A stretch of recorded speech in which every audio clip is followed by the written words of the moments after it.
আসসালামু আলাইকুম রহমতুল্লাহ ওবরাকাত। সর্বপ্রথম সেই রব্বুল আলমিনের শুকরিয়া আদায় করি। এরপর আমি অ্যাক্সিডেন্ট হয়েছিলাম, আপনারা প্রত্যেকেই জানেন। তো আমার চোখের কোণে যে সাদা জায়গাটা আছে কালোর পাশে, বিশাল আকৃতির লাল হয়ে গিয়েছিল, রক্ত জমে গিয়েছিল এবং চোখের নিচের দিকে রক্ত জমে গিয়ে কালো বর্ডার পড়ে গিয়েছিল। তো আমি মনে করছিলাম যে হয়তো আর কিছু করা যাবে না ক্ষতির মধ্যে। তো যাই হোক, আমাদের গ্রামের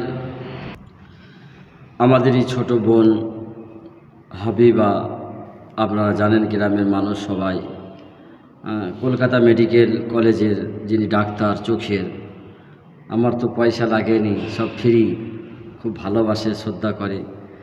যাই হোক, চোখের ডাক্তার তিনি, তার কাছে দেখাতে পড়ে আল্লাহ রহমে পুরো আমি সুস্থ। চোখের কোণে যে লাল রক্ত জমেছিল ওই সাদা বর্ডারে সব ক্লিয়ার হয়ে গেছে, কিছু আর নাই। তো আল্লাহর কাছে দোয়া করি, আল্লাহ বোনকে আরও মাথার স্মরণশক্তি বাড়িয়ে দিক, আরও যেন মানুষকে সেবা দিতে পারে ভালোভাবে। সেজন্য দোয়া করি, জীবনে যেন আরও বড় উন্নত হয়, আল্লাহ যেন তাকে তৌফিক দেয়, আমিন। আর সবথেকে গুরুত্বপূর্ণ কথা হলো এই অক্সিদ ফি মাসিকা অগদুদ মিন সৌতিকা,